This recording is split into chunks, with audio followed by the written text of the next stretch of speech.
shin me ake nufi da sniping thread a desk trading? Assalamu alaikum wa rahmatullah, yan uwa barkanmu da haka, barkanmu kuma da sake kasancewa a ci gaba da bidiyon mu na farko wanda muka yi akan sniping thread. So a takaice dai in brief a magana ɗaya idan aka ce sniping thread ana nufin kamar sniping thread wato ke zaman cewa ka sami early entry akan coins.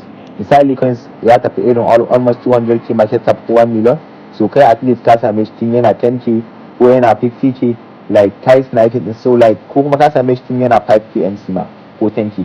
So akwai hanyoyin da ake bi wanda a previous video na muku bayani, na ce muku menene shi, ya ake yin shi da dai sauransu, duka na yi wannan bayani. So yau bidiyon namu zai bayani akan ne akan yadda ake gudanar da sniping thread. Misali kamar akwai hanyoyi da kuma hanyoyin da ake yin sniping thread din. Kun ga akwai hanyoyin da misali ana tracking na wallet, misali akwai hanyar da ake amfani da shi wurin tracking wallet. Yanzu misali kamar da kuma a wannan ajiyar din na akwai wallet da nake tracking. Yanzu idan na zo nan bangaren track za ku ga wallet din da nake tracking. Wannan duka wallet din bayan Allah ne, mutane ne kamar ku. Like kun ga wannan yana da a wallet din sai yana da 1.1 sol, wannan yana da 36 sol, wannan yana da 38 sol, wannan yana da 214 sol. So bari mu duba mu gani, mu ga irin trade, mu ga coins da yake me zai wani irin hali yake ciki yanzu. Idan na clicking akan shi, misali idan na dawo nan na taba nan kamar haka, zan ga duka performance ɗinsa. So wannan bawan Allah gashi ne yana trade, all realized profit ɗinsa ya samu dala 260 a cikin wannan kwanakin nan. Ya samu dala 200 da wannan da 26. So gashi nan da trade din da yake, activities din da yake, trade din da yake, da wanda ya saya da wanda ya saida, ga sunan duk ga sunan gmail, ga sunan duk kala active wanda yake ciki yanzu, wanda yana cikin sa yanzu har yanzu bai fita ba, ko suna ba shi loss ko suna ba shi profit ne uku. So ga wani case ne mai suna AI slot. So wannan case din gashi ne AI slot ne shi. So gashi yana cikin wannan case din shi har yanzu bai fita ba, AI slot. Sannan za ka iya shiga coin din tana da bukata, misali ka je ka duba shi wannan coin din wani hali yake ciki, like ya coin din yake, menene za ka iya zuwa ka duba. Direct za ka iya zuwa kai ma ka shiga wato wannan coin din. So duka wannan shine akwai hanyoyin da ake bi.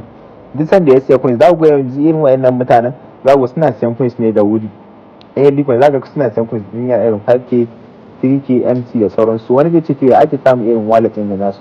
Insha Allah muka tafi gaba, in ku ci gaba da liking wannan bidiyon da sharing din sa, akan ci gaba da comment, zan ƙara bayani akan yadda ake ɗauko wallet din har ai tracking din su har ma a sami abin da ake so, maybe kai sniping na thread ko da sauransu. So hanya ta biyu kuma da ake sniping thread, hanya ce gaskiya na daban wanda ake amfani da bot da muke amfani da su na Telegram. Wannan bot misali akwai Trojan bot da wasu bot da muke amfani da su, kamar irin su wayannan kenan, kamar irin Telegram bot misali gas nan. So kamar irin wayannan bot da muke amfani da su, kamar da ku sani wayannan bot da muke amfani da su ne ake amfani da su ne ake amfani wurin yin wannan sniping. Akwai wasu bot da ake amfani da su wanda su aikin su ma kawai sniping ne, wanda zaka sa kuɗi a cikin ka seta shi ko ya ringa maka automatical aiki ko da baka nan ko kana nan, shi dai yana maka wannan aikin. So duka akwai su, wannan shi ina fatan an fahimta.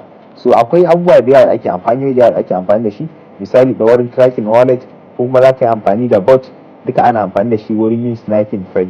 So wannan shi ne, insha Allah a wasu video zan ci gaba da bayani akan sauran a yadda ake gudanar da sniping thread din, da kuma yadda ake amfani da shi, da ma ya ake yin sa koyi. Da yanzu mun yi bayani akan cewa ana amfani da bot na Telegram, sannan kuma ana amfani da maybe tracking wells, maybe za ka ga tracking wells wato manyan traders, kana bibiyan su ga suna siyan coins tunda suna da insider information, suna siyan coins tun yana sabo, tun yana gani, wanda kai kuma ka samu kai sniping at that day, at the end of the day ka zo ka samu profit inda baka taɓa tsammani ba. Wannan shi ina muku fatan alheri, kuma fatan Allah ya taimake mu. Kada ku mance da liking da sharing wannan bidiyon. Assalamu alaikum wa rahmatullahi.